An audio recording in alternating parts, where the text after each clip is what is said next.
I'd like to ask James Rout to come forward. He is BCIT's Associate Vice President of Education Support and Innovation. James has more than 15 years of leadership experience in higher education in areas including teaching and learning, libraries, archives, and educational technology support services. He has twice been nominated for the National Innovation Awards, and in 2009 received the CTCL Innovation Achievement Award from the Canadian Library Association. Please welcome James.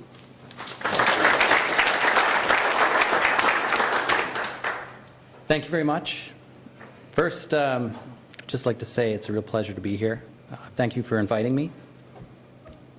So tonight I'd just like to share some of my thoughts with you around innovation in teaching and learning, some of the barriers to innovation, and the value of public education to the post-secondary sector. So my work in teaching and learning is really,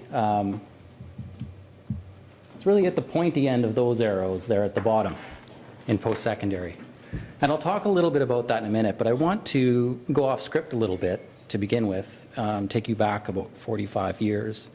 And I'm going to talk about baby food. Because I'm sure many of you don't know that Gerber, the baby food company, launched a product, very short-lived product, to get into the adult food market back in 1974. They called it Gerber Singles. So it was for single adults, and it was like mashed meats. And they used the same jars that they used for baby food. So the management literature cites this as one of the biggest product flops of all time. So why am I talking about baby food? Well, one, I think it's funny, and two, I think it's a great example of how institutional momentum that helps organizations really stay successful makes it challenging to innovate beyond incremental improvements.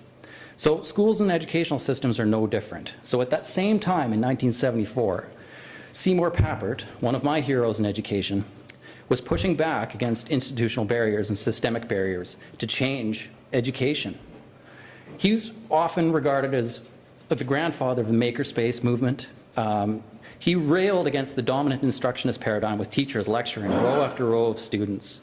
He often used the example of a time machine bringing a physician back from 100 or 200 years ago. They'd be totally incapable of working in an operating environment in today's world. And yet we can bring a teacher back from 100, 200, or 500 years, and they can step right into a classroom. How can that be, given the transformative impacts that have happened in every other field? So part of the reason it's really hard, it's challenging to shift the culture of entire educational institutions and systems. In Canada, we have 13 different districts, departments, ministries of education. They all have significant challenges with respect to budgets and resources. It's really hard to shift away from the status quo in education. So if we fast forward from the 70s to today, we still see significant examples of teacher-centered learning environments. Row after row of students passively listening to an instructor. It's a barrier to making innovative shifts in the way we approach teaching and learning.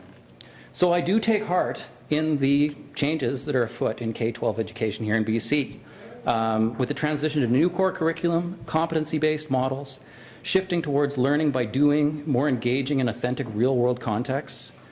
So despite the challenges and the pitfalls that are in store, and I'm sure there will be, I'm very glad to see the shift taking place, because now really is the time to innovate in education.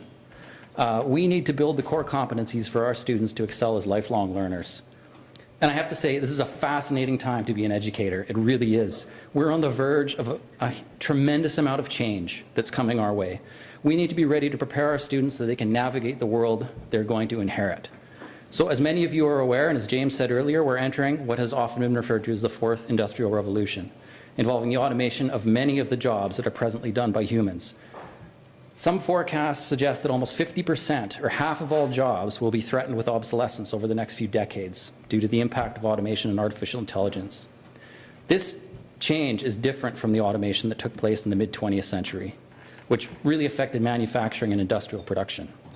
For example, many forecasts suggest that within the next few years, over 4 million jobs in transportation alone will be at risk due to self-driving vehicles. Today, we're faced with a potential radical change to the workforce in many fields, including healthcare, law, insurance, journalism, the financial industry, even education. I believe this demands real critical attention to our public education system so we can educate and prepare our students for this future. So this starts with providing all children with equitable access to high-quality early education so we can prepare them accordingly. I think that a strong public education system needs to pay real attention to student wellness, providing learners with support to cope with the challenges they'll be faced with in their academic careers and in the workforce. Public education also needs to continue to emphasize core competencies in science, technology, engineering, and mathematics, the STEM fields. I don't believe every child needs to become an expert in coding, but I do believe they need to have a fundamental understanding of technology and its affordances. We need to ensure that incoming students into post-secondary have those competencies in those areas. But I also think it's really critical to think about the importance of art and design and creativity as key areas that we also need to train our students. Creativity, innovation, collaboration, teamwork, problem solving, those are deeply important at the post-secondary level. Those competencies need to be developed in order for students to be competent in post-secondary and in the workforce. I also believe some of the most important training for K-12 students should involve developing their skills in entrepreneurship and giving them the capability and the confidence to create their own future. So given the disruption that we see coming in the next, several decades, it's very likely these students will need to reinvent their own careers several times. And for that reason, they will also need to become highly skilled, self-directed learners. In other words, skilled pursuing their own goals and interests outside of curriculum.